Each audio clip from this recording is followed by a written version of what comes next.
There are artists who become successful, others who become legends, and there are those who experience every possible phase of fame, the top, rock bottom, and something even rarer, a comeback.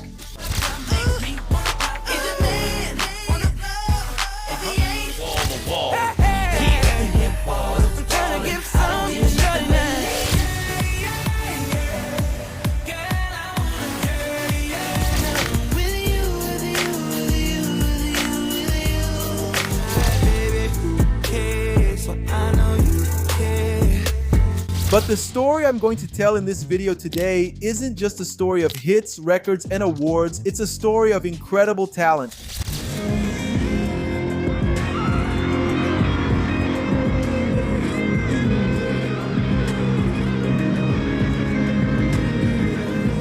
And of a downfall that shocked the whole world. Besides that, it's also about a career that against all odds refused to end. Because few artists in the history of music have been so loved, so hated, and yet still managed to stay on top. Get ready guys, because this is the story of Chris Brown. But before I tell it to you, what's up everyone, Gerson Saldanha here. If you haven't subscribed yet, go ahead, subscribe, like the video, turn on notifications, and check out the t-shirt store. In the description, you'll see some products related to Breezy and some that aren't. And also, if you click on any of them, you'll be helping out the channel. And let's get to the video, but first, a quick disclaimer here. You know I like to do that. This video here is a remake of the one I made in 2022, but it's much more up to date with more information and in the style we're doing now in 2026. So let's go, because we're going to need to travel through time to find out what's happening with Chris Brown today. So as you all know, Christopher Maurice Brown was born on May 5, 1989 in Tappahannock. I think that's how you say it, right? In Virginia, United States. Son of a daycare director and a corrections officer, professions that have nothing to do with music, right? But Chris Brown has always liked music since he was a little kid, and his parents noticed that even as a boy, he already had the talent. Chris Brown's mother, Joyce, I think she was the first to notice this, and also Breezy's musical taste was largely shaped by her because she used to listen to a lot of soul music when he was a child at their house. And if you were around in the late 90s and early 2000s, you know that, man, what was dominating the radio back then was definitely rap and hip hop. So Breezy basically grew up with these two influences. On top of that, Chris Brown has always been a huge fan of Michael Jackson. In several interviews throughout his career, he talks about how much he loves MJ and the influence MJ had on his life. He says he used to imitate his dance moves. The dance moves that Michael did in his music videos when he was a little kid too, but at that time for Chris Brown and his family, music was just a hobby, just a kid thing and so on. But at 11, he wins a talent show and everything starts to change for Chris Brown, because he starts thinking about pursuing music professionally and changing his family's life too, especially his mother's, as she starts believing in that dream. And what motivated Joyce to help Chris Brown with this was that around that time, I'm talking about the year 2099, around then, Usher was an R&B singer who was really blowing up at the time. And after seeing Chris Brown singing Usher's song My Way, Joyce thought, man, I have to make this boy as successful as Usher too. She did something similar to what Usher's mother did for him early in his career, right? She took her son under her wing and went from record label to record label so the whole world could know about that talent. I've already discussed Usher on the channel, so after this Breeze Assist video, check that one out too. They complement each other. Then Chris Brown started performing for a bunch of record label executives when he was just a kid, you know? And out of those executives he performed for, or one of the demo tapes he sent out at the time, it ended up in their hands, right? I can't tell you exactly which one happened, which of the two things it was, but one of those executives was none other than Diddy. But something really good happened here, because Diddy didn't want to sign Chris Brown to his Bad Boy Records.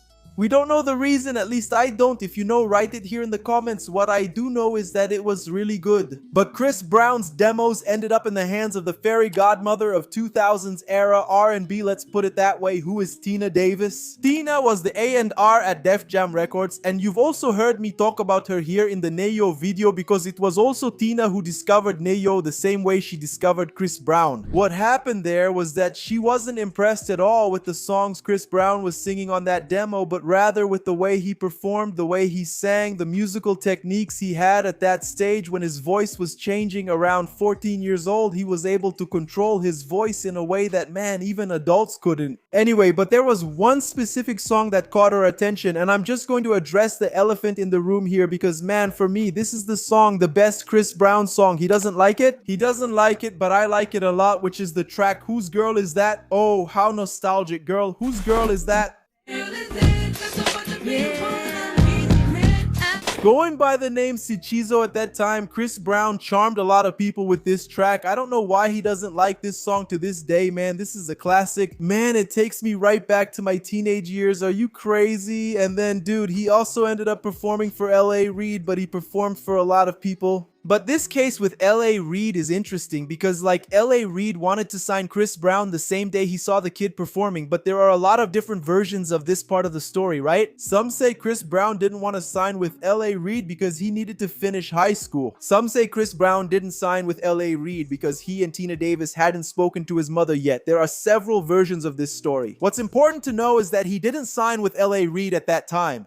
Still, in 2004, at the age of 15, Chris Brown had to drop out of high school. But the good part is that he signed with Jive Records, a label that was really hyped at that time because they had pop stars like Britney Spears and Justin Timberlake, and it was a very smart move by Chris Brown, still a kid, a teenager actually, to sign with them because obviously the black audience would relate to Chris Brown because he was black, you know? And he would also be promoted by a label that had a very strong pop side. So man, mixing R&B, which was booming at that time, with pop, man, was going to be a huge success, and he made the right choice. But guys, it's at this stage that history starts being made.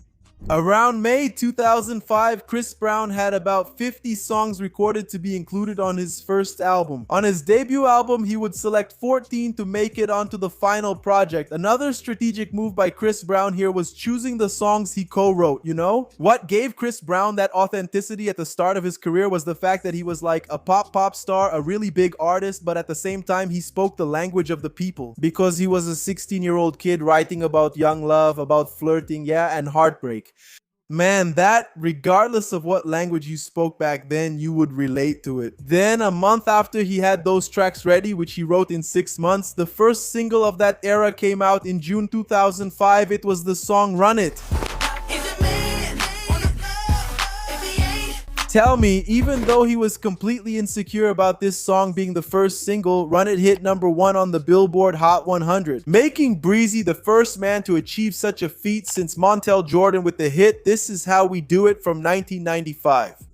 In other words, Chris Brown came onto the scene already breaking records. Man, Run It played so much that it managed to keep Chris Brown and his success going until the end of 2005. That's because in November of that year, his first studio album finally came out, self-titled Chris Brown, and it was a tremendous success. And of course, it came with another hit single, which was the song Yo, Excuse Me Miss. Honestly, for me, it's Chris Brown's second best song.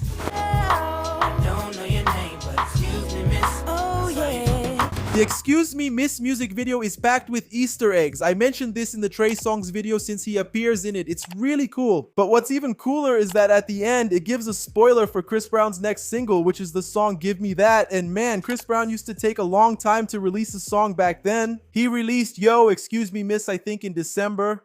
And Give Me That came out in May 2006. But it wasn't the original version that came out, the one everyone knew from the CD. Instead, it was a kind of remix version with Lil Wayne.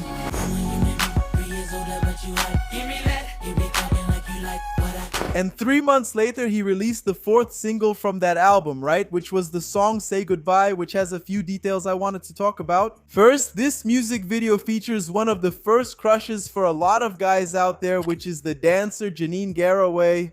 She went on to accompany Chris Brown on some tours later, but unfortunately in October 2025, she passed away, a victim of cancer. And this news shook a lot of people. Even people who weren't Chris Brown fans remember her since her performance in the Say Goodbye music video stands out. Another thing about Say Goodbye that I wanted to mention here is that it was part of the soundtrack for the first movie Step Up. As I've mentioned in other videos here, this movie has a lot of 2000s era R&B and hip hop in it.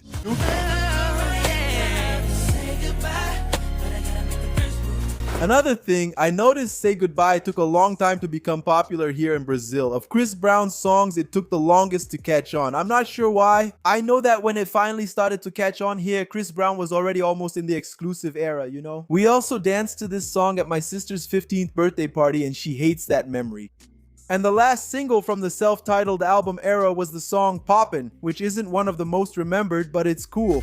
Hey, keep it on and last year, Chris Brown released several statements about the 20th anniversary of this album. He said a lot of things, and one of the things he said that stuck with me was that even though he's from Virginia, the experience of going to New York to finish the album was what gave him the tough skin he needed in the industry. He mentioned that there were a lot of ups and downs in the beginning, like contracts that didn't work out before Jive Records, but that he had unshakable confidence that everything was going to happen just as he envisioned it, and that nowadays he sees the process of creating that album as a great experience. But that experience turned out really well, and after the release of that album, Chris Brown simply became a superstar in pop and R&B music. Man, he wasn't just an R&B singer, but the complete package that the industry was looking for to fill the gap left as Michael Jackson got older and was absent at that time. And it was a time when Usher was already established and at the same time serving as a counterpoint to Neo and Trey Songz, who were making much more mature music. In other words, youth plus talent plus charisma turned Chris Brown into a global phenomenon. With all that, Chris Brown's schedule started to get really packed, man. So he was shooting movies, going on tour, acting in TV series, filming commercials. It was a lot of stuff. And time was already passing since he had released his first album, and people were already getting anxious for the next project that Breezy was going to drop. That's because all these commitments delayed the recording of this project. So he decided to release a test single. You guys know what a test single is. I've talked about it in several videos here, which was the song Wow to Wow. Honestly, Wow to Wow is the third best song by Chris Brown for me. It's a shame that at the time the world didn't enjoy this track when it was released. Stuck at number 77 on the Billboard Hot 100, not even the music video inspired by the Thriller, the movie Blade, nothing saved it, except that it served as kind of a foundation for Chris Brown to step on this idea that people had in their minds that he was a great dancer, that he was a great singer, that he was a great performer. This song and this music video came to confirm that even more. I mean, they also came to confirm a little rumor that was going around back in 2007. That's because there was an iconic performance by Chris Brown at that year's VMA where it was a mashup of Wow to Wow with Umbrella by Rihanna. In other words, Rihanna and Chris Brown shared the same stage there, the same performance at the VMA, which was one of the most watched events at the time, and people started to think the chemistry between these two is something, isn't it? Looks like I'm the boyfriend, huh? So Chris Brown at that time in some interviews was already being asked about this thing with Rihanna that he had back then, and I remember him saying like, she's beautiful, I'd like to date her, and I don't know what, something like that. Anyway, little did we know what was about to happen, and I'll talk about that soon.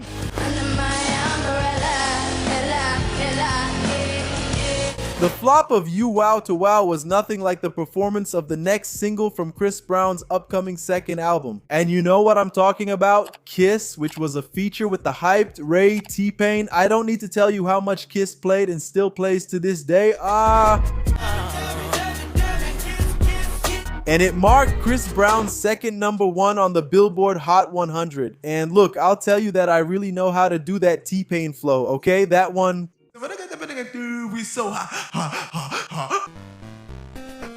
Well, finally, with the hit song, there was no way to delay the guy's second album anymore. So in November 2007, Exclusive was released. And pretty much with the album, his last single came out, which was the song With You. Man, I never understood what Chris Brown did with Exclusive, man. Such a good album with such cool potential, you know? But like, he already started the era pretty much ending. But speaking specifically about With You, this song, it wasn't actually supposed to be a Chris Brown song. I don't know if you guys know this story. It was written and recorded by the wasted R&B talent of the 2000s, John Jonta Austin. Jonta, together with the duo Stargate, created this song, I'm Into You, and don't know what else we'll do cause we're... And it got into Chris Brown's hands and he said, hey my man, give it to me, come on bro. I'm going to turn this track into a classic. Let me make a quick side note to talk about John Jonta here, man, because a lot of the songs that became hits in the voices of male R&B singers in the 2000s were by John Jonta. I remember that Can't Help But Wait by Trey Songz is his. Yeah, he's written songs that Neo recorded. He's written songs that Usher recorded, Mariah Carey recorded. This guy is a talent that not many people know about, but he created a lot of classics. He wrote a lot of songs that feel really nostalgic today. And to wrap up 2007, Chris Brown ended the year by making that movie This Christmas. He even did the song This Christmas too, right? Which is the soundtrack for a lot of people's Christmas dinner, for their Christmas turkey.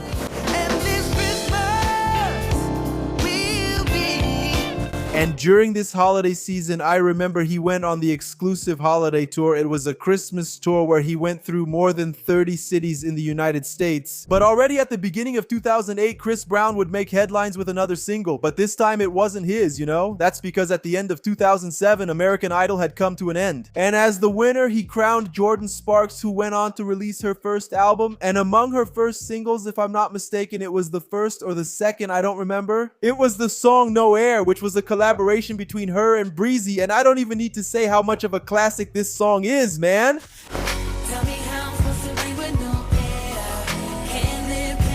Right after the success of No Air, Chris Brown kind of became the poster boy for a chewing gum brand called Double Minto, something like that. And for the commercials he did for the brand, he had to record a jingle.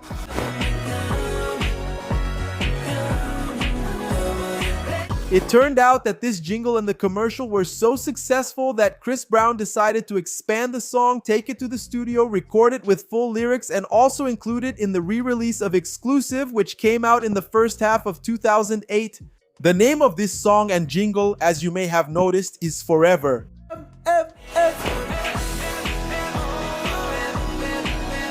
Personally, I never liked this song, and with the success came all the media exposure, right? In other words, the cameras, the paparazzi wouldn't stop following Chris Brown wherever he was. So, since it was no longer possible to hide what had been raising suspicion since that 2007 VMA, Chris Brown and Rihanna were really dating.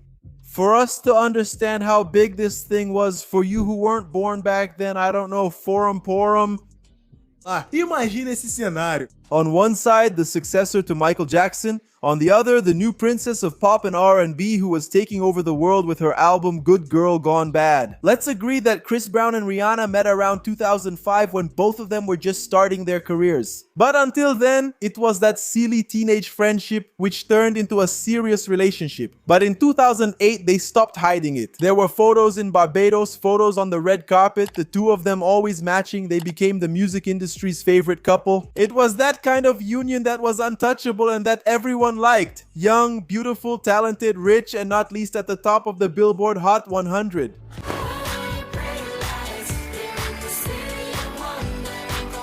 Man, the public, especially the girls, they were obsessed with Chris Brown and Rihanna's relationship. Every time they showed up, it was really an event. But they gave off that vibe of first love, you know, that first little fling, that first romance, which connected even more with the people who, man, were teenagers just like me, you know? But what nobody knew is that behind all that camera flash and the smiles on the red carpet, the pressure of fame and immaturity were creating a perfect storm. And it was right at the height of this modern fairy tale, when they were the perfect face of the youth industry, that the whole world stopped on that night in February 2009. In the early hours of February 8, 2009, on the eve of the Grammys, the world kind of woke up in shock. An argument inside a rented car ended in physical assault. Chris Brown assaulted Rihanna, and the photo of her after she was hurt that leaked soon after became one of the saddest and most impactful images in entertainment history. Guys, to be honest and respectful, there was no winner there.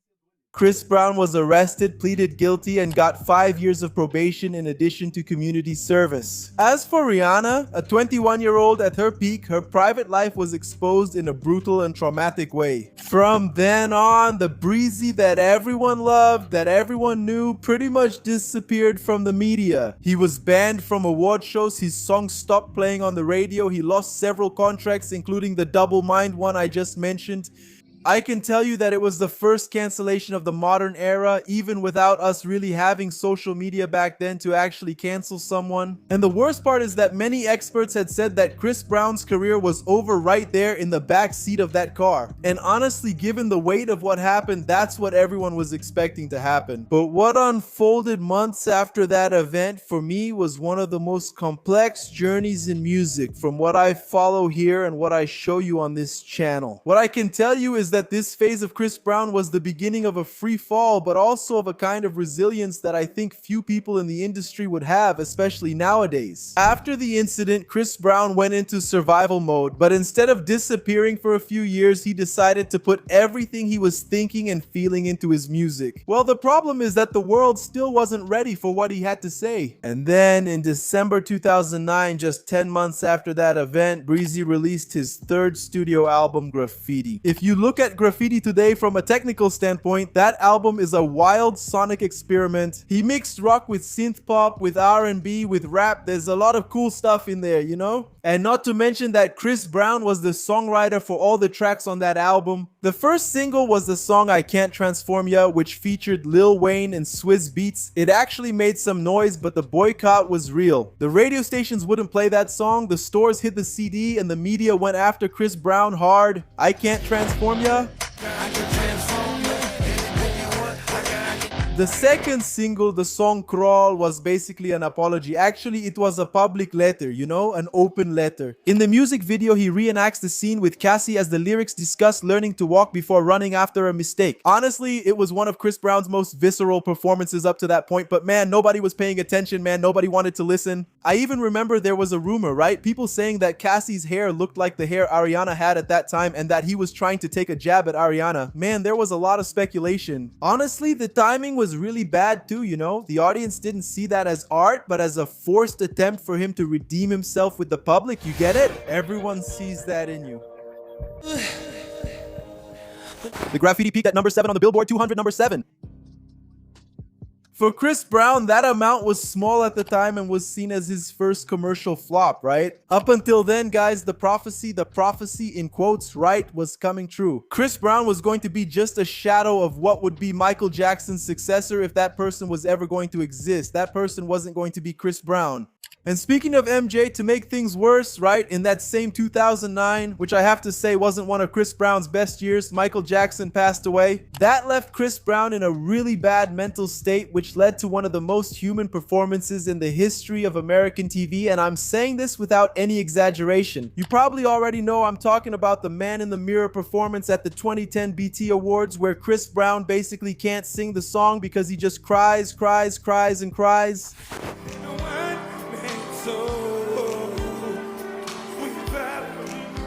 And then of course critics and the public jumped all over Chris Brown saying that his crying was fake. But for those who were following the scene at that time and even knew a little about the story and the person Chris Brown showed himself to be publicly, we knew that a lot was falling apart there. Besides MJ's death, there was all this public backlash from the media, the radio stations, the scene, and even the artists who used to support Chris Brown turned their backs on him.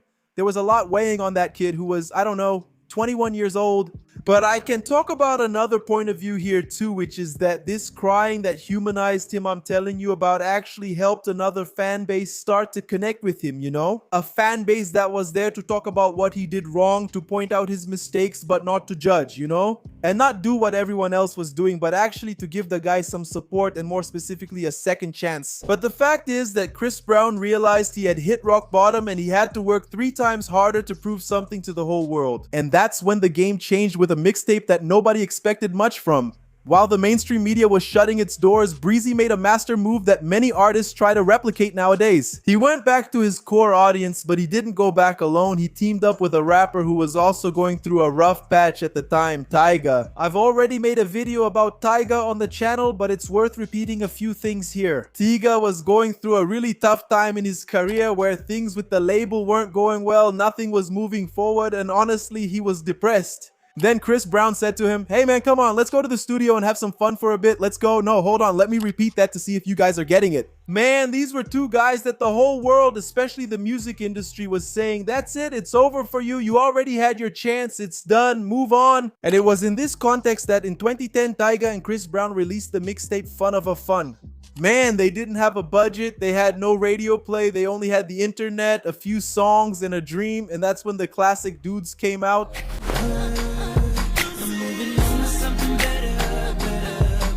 This song is a tremendous case study. It's minimalist, melancholic R&B where Chris Brown basically says goodbye to all the drama and Tyga finally shows the world what he's capable of. The thing went so viral that the song left the internet and ended up on the Billboard R&B and hip-hop charts for 7 weeks. There, Chris Brown proved that the public hadn't abandoned him, and just as importantly, he also had the power to resurrect careers. Well, this is the point where I can tell you that it's the breezy teen or fun breezy. I don't really know what Chris Brown's fans are called. Comment below if you know. I know you guys know, right, that these people in this video weren't messing around, but that's when he realized, man, I've got an army with me here, and well, from here on out, let's move forward with life. With that energy, he arrived in 2011 ready to release the album of his ultimate comeback, let's put it that way, which was Fame, which stood for Forgiving All My Enemies. And this album wasn't just a turning point for Chris Brown, but it was also the creation of new alliances in the industry. One of the most remarkable was with none other than Justin Bieber, who at that time was a super hyper mega giga terra star and who had already said several times, especially at the beginning of his career, that Chris Brown was one of his biggest inspirations. Let's agree that at the time Bieber was the biggest phenomenon on the planet. He was the pure image of the good boy of pop and no one would let him get close to the bad boy of R&B. But the song Next to You proved otherwise. Well, seeing the two of them together in that music video was the sign the industry needed to see Chris Brown's strength regardless of any events.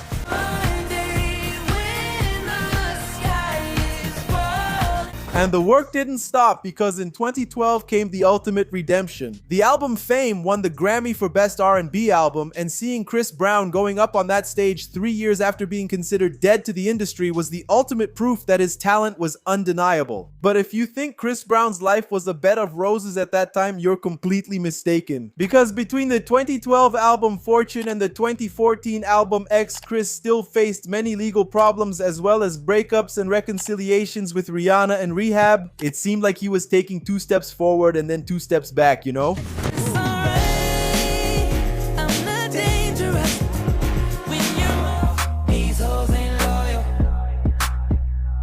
Let me make a quick side note here to talk about 2012 and 2013 when that revival with Rihanna happened. I think it all started with a rumor here and there, but it really picked up when Rihanna released her album Unapologetic in 2012. And on that album, there was a song called Nobody's Business, which was a collaboration between her and Chris Brown. The lyrics were a clear message to those who were canceling Chris Brown, like she said, I'll always be his, he'll always be mine, and it's nobody's business. A clear message to everyone out there. But for you to see the contradiction of things, the hate, man, was really heavy, but it was more towards Rihanna than Chris Brown. I used to go online back then and saw people calling Rihanna a thug's woman, a crook's woman, shameless, man, just so you see that a lot of fans and groups didn't want to see Rihanna with Chris Brown again.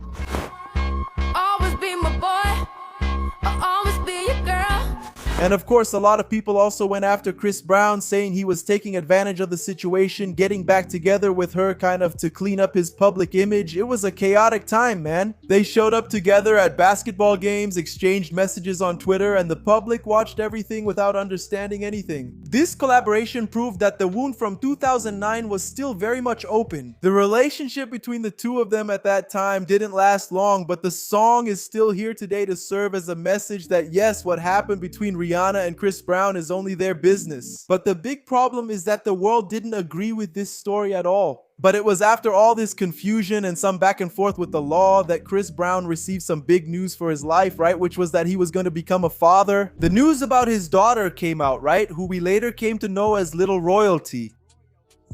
And surprisingly, instead of running away from responsibility, Chris Brown kind of dove right in. He even named his 7th studio album after his daughter Royalty.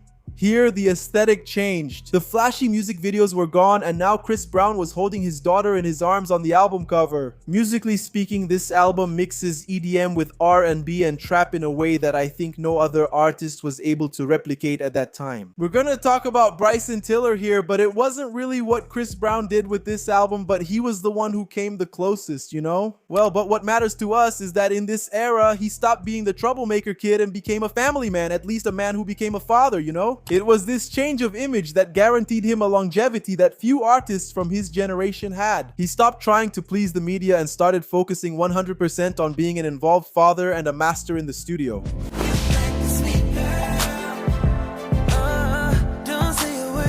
This year, in fact, he just released a collaborative album with Tyga, right? Fan of a fan, but wow, it came with other legendary tracks like, for example, Hey Ale, which I know a lot of people like.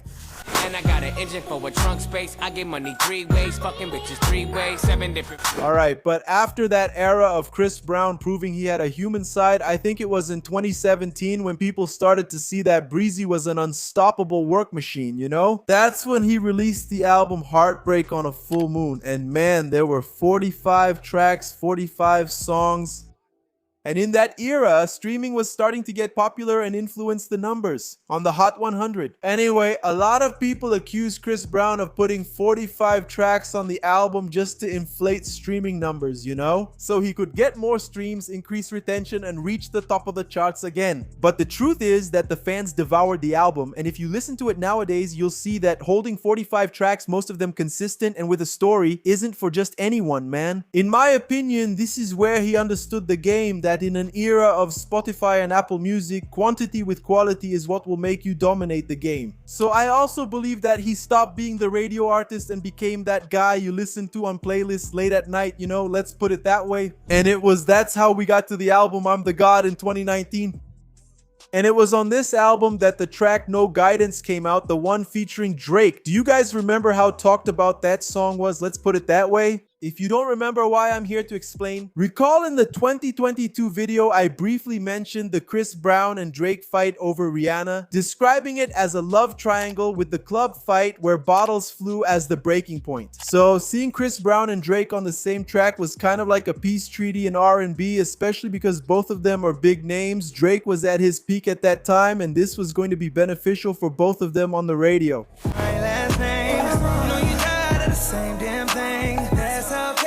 But then time went by, and when everyone thought the songs from the Wind Eagle album had already cooled off, in 2022, a track from that album that had kind of gone unnoticed started to go viral on TikTok, and you know it's Under the Influence. Man, the way Under the Influence went viral on TikTok was crazy, so crazy that Chris Brown even recorded the music video, right? 3 years after the song was released, just to keep up with his success. Anyway, it became one of the most played and most streamed songs of that year, 2022.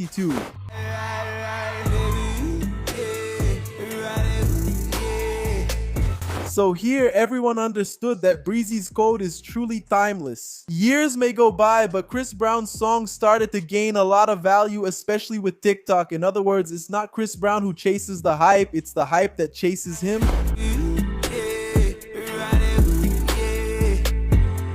But I'll go even further, guys. For me, Under the Influence marked a new peak for Chris Brown, and from here on, you just couldn't ignore him anymore. The tour that followed this peak was the Under the Influence tour, which sold out arenas all over the world in minutes. He was doing 2.5-hour shows like he was still 19 years old, proving that the demand for his concerts was higher than people expected.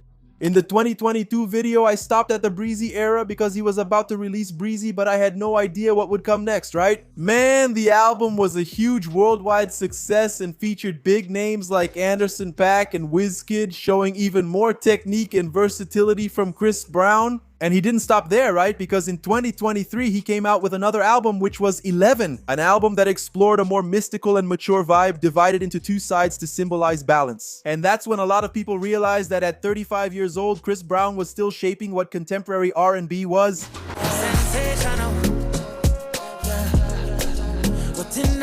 But if you thought that the newer Chris Brown was all peace and love, you were wrong. Who doesn't remember in 2024 his beef with Quavo that I covered extensively here on this channel? Man, seriously, what a moment.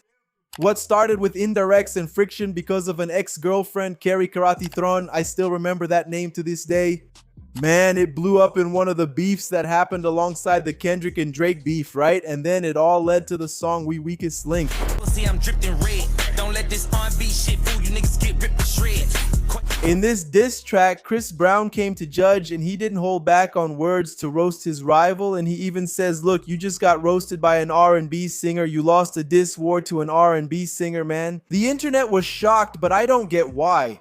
Like I said at the start of this video, Chris Brown has street experience and flow, that hip-hop vibe he's had since his career began. It was kind of a reminder, don't mistake my restraint for weakness. He won that round on social media and showed that he's still got what it takes to be relevant in the rap game when he wants to. But for me, man, the highlight of that song was Freak. Man, I'm a freak bitch, I'm a freak bitch. What a banger of a song. Freak bitch, I'm a freak bitch. I'm a freak bitch, I'm a freak. And speaking of bangers of shows that Chris Brown did, I can't help but mention his visit here in Brazil after years without setting foot here. I know I covered this here on the channel. I talked about his show here. I talked about his show over there in South Africa. That moment was historic. I had a chance to go, but I couldn't since it was Christmas or New Year's week. I couldn't travel to São Paulo to see it, but it was historic. The media here ignored it, but I didn't. I talked about these shows here step by step of what happened. I had people there sending me pictures. Well, for me, that was the fuel Chris Brown needed to show that his fans' love was completely unshakable.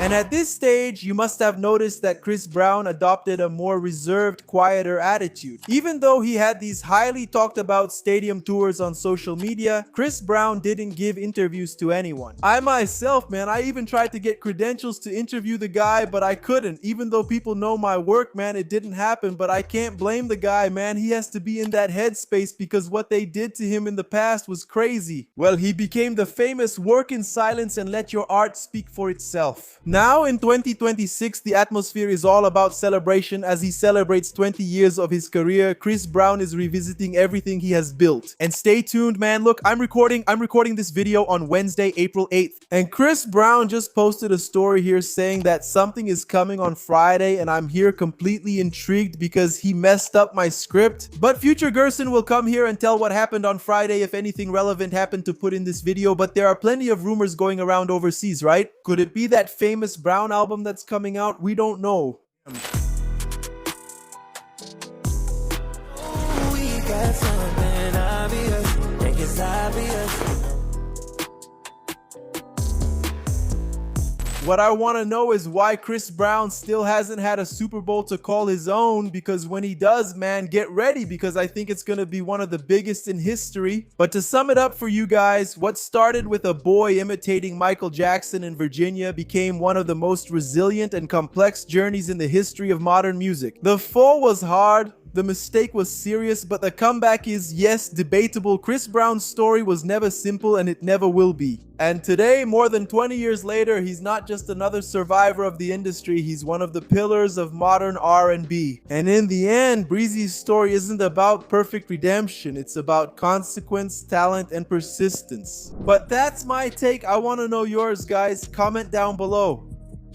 And yes, this video will have Klingon because I have a lot more things and curiosities about Chris Brown to find out. So activate the audio options here, switch from Portuguese to Klingon. Rewind the video to the beginning because there's more info for you. Because anyway, I'm wrapping up here. Big hug from Gerson Saldanha. See you in our next video and thanks.